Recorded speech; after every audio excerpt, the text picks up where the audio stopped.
மறுபடியும் ஒரு காரியத்தை உங்களிடத்தில் நினைப்பூட்ட விரும்புகிறேன். என்ன குருட்டாட்டம்? ஈசாக்கின் வாழ்க்கையில் பட்சபாதமுள்ள ஒரு குருட்டாட்டம். 2 பிள்ளைகள், ஒரு பிள்ளை பிடித்திருக்கிறது. ஏன்? அது இவனுடைய பலவீனத்துக்கு தாங்குதலாய் தாங்குகிறது. வெள்ளாட்டுக்கறி வனத்துக்கு போய் வேட்டையாடி கொண்டு வருகிறது. அதை ரசிகரமாக மனைவி சமைத்து கொடுக்குறா. வெள்ளாட்டுக்கறி மூத்த மகன் ரெபேக்காள் ரொம்ப பிரியமாக வந்துக்கிறாங்க. யாக்கோபு என்னன்னே தெரியல. யாக்கோபு ரெபேக்காளுக்கு பிரியமானவனாக இருக்கிறான். அவன் கூழ் காசுக்கிறதுக்கு கூழ் காசுகிறான்றன்னு மாமாவோட சமையலுக்கெல்லாம் அந்த மகன் சமையல் அறையில் மிக உதவியாக இருந்திருக்கும். எனக்கு கேட்டுக்கோ, எனக்கு தேவனோட சொன்னமே, பிள்ளைகளை பாரபட்சத்தோடு வகுத்து பிரித்து ஒரு பிள்ளை எனக்கு பிடிக்கும், இன்னொரு பிள்ளை மனைவிக்கு பிடிக்கும், இந்த அப்பா சொல்லலாம் அம்மா சொல்லலாம் இருக்கக்கூடாது. பெற்றோர்கள் ஒரே கண்ணோட்டத்தில் இந்த பிள்ளைகளை பார்க்க வேண்டும், வளர்க்க வேண்டும். அப்படி ஒரு கண்ணோட்டத்தில் இருக்கிற பட்சத்தினால்தான் இந்த ஈசாக்கனுடைய வாழ்க்கையில் பார்க்குறீங்களாம் குருட்டாட்டம் வந்து விடுகிறது. எழுத்தின்படியே குருட்டாட்டம் வந்து விடுகிறது. பட்சபாதம் இருக்கிற இடத்துல உங்களுக்கு கண் பார்வை, தூர பார்வை, கிட்ட பார்வை, இந்த பிரச்சனையெல்லாம் வந்துடும். ஒரு பரந்த பார்வை இருக்காது. உங்களுக்கு எது பிடிக்கிறதோ அதை செய்கிற பிள்ளை உங்களுக்கு ரொம்ப பிரியமாக இருக்கும். அது பேர் கீழ்ப்படிதல் என்று கூட சிலர் வைப்பாங்க.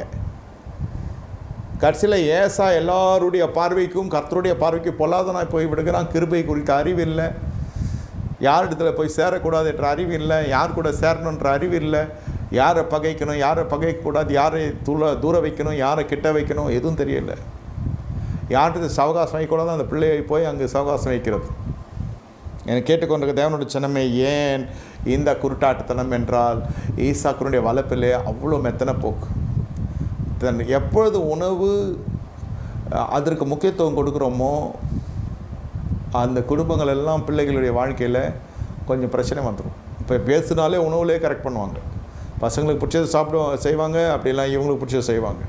ஆனால் தேவனுடைய நடத்தில் என்ன, ஒரு ருசியற்ற ஒரு ஆகாரம் மன்னா, அதை கொடுத்து தான் கர்த்தர் தம் பிள்ளைகளை தம்முடைய ஜனத்தை போஷித்தார். அது பலன் கொண்டதாக இருந்தது.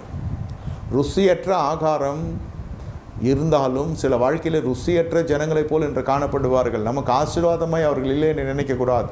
நமக்கு எது கஷ்டமாய் நஷ்டம் வருகிறதை போல் இருக்கட்டும், அதுவே நாளைக்கு ஆசீர்வாதமாக மாறும். எந்த பிள்ளை உனக்கு பெரிய கனவீனத்தை கொண்டு வருகிறான் என்றோ அதே பிள்ளை தான் நாளைக்கு கனத்தை கொடுக்கிற ஒரு பிள்ளையாக இருக்கும். அதை மறந்து போகக்கூடாது. அதற்காக காத்திருக்க வேண்டும், அதற்காக ஜெபிக்க வேண்டும், அதற்காக நீங்கள் வருந்தக்கூடாது, கர்த்தரை துதிக்க வேண்டும். எவனையும் உயர்த்த வல்லவர். யாகையால் யாரையும் நீங்கள் அற்பமாக எண்ணாதிருங்க. சிறியோர் ஒருவருக்கு எதை செய்திரு என்னைக்கே செய்திரு என்று கர்த்தர் சொல்லுகிறார். இப்படிப்பட்ட ஒரு குருட்டாட்டனம் குடும்பத்துக்குள்ளே பெரிய சர்ச்சை உண்டு பண்ணும் என்பதை மறந்து போகாது.